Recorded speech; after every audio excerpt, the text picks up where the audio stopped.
esimeni sakho bakubeke bawakhele bakubethele kubuso noma udlula beliyeke igama waliqanjwayo bakubize ngegama lesimo sakini kuthiwa nawe isihlupheki kuthiwa nawe bakubize ngegama lesimo but today we have to change the name.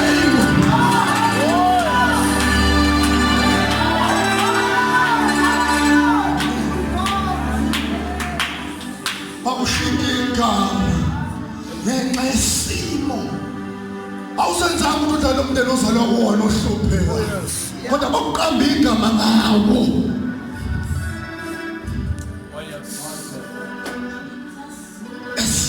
Bakunika igama ngenxa yesimo. Wakwabona thina sizolwa nosisi abanabantwana abancane umuntu abizwe ngomama kaBoy kade kuphindile bamnikeza igama ngenxa yesimo sakhe. Oh yes. Uma wawuntshontsha noma ususindiswe bakunamathelise egameni because iyahlupha lento egama mfundisi abantu bakubhaqa negama ngenxa yesimo. But it's a process ukushiywa kwegama because ukushiywa kwegama likaJakobe ukuthi abe uIsrael kwathi nokuthi abambane noNkulunkulu abhinyiwe unyawo washintsha step ebese linikwa igama elisha. Bona ngutshela ukuthi usamhlungwini akunanika i-process yokushintshwa kwegama akunani ukushintshwa kwegama kusukuphela abangani kusukuphela umndeni kushintshwa igama ulahlekelwa umsebenzi kushintshwa igama uzoshintshwa igama kule process awuhlulekile nathi hayi ukuthi kuyohlala kunjalo yadeke kushintshwa igama.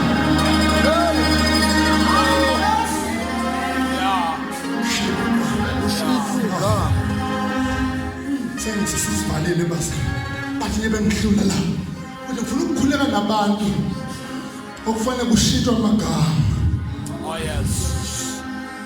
Si disconnect abantu kuma altare ngoba abanye umfundisi bashawe isimo babalekele esontweni bafika abanye futhi ababecindezelayo yanga babaleke ekhaya begxekwa besendlini yenkosi bafika abanye ababagxekayo. So now fanele sidile nalo muntu ukuthi sibane kubantu namathele kuJesu ngoba uyagxekwa ekhaya ngenxa yesimo esenzakalayo uyagxekwa futhi esontweni ngenxa yesimo asilungisele process yokuthi fanele sikuxabule kubantu bomndeni sikuxabule futhi kubantu besona esinamathalisa kuJesu.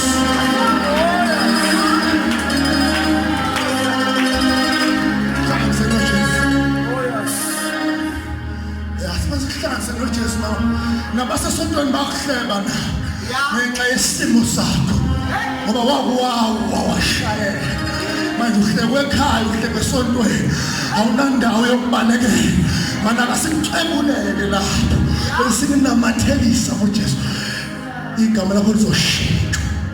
Amen. Let's connect, but before we connect we have to disconnect and connect. You cannot connect if you are not disconnected.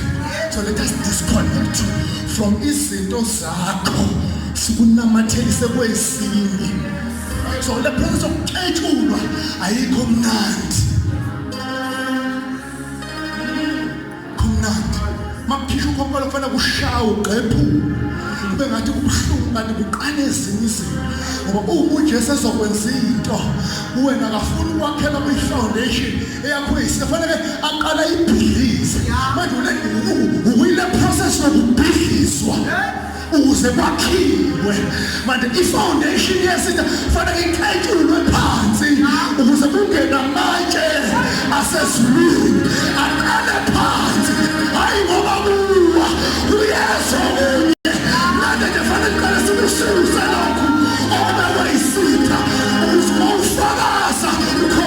kuphela. Asivalele amehlo siphakamise isandla sithandaze.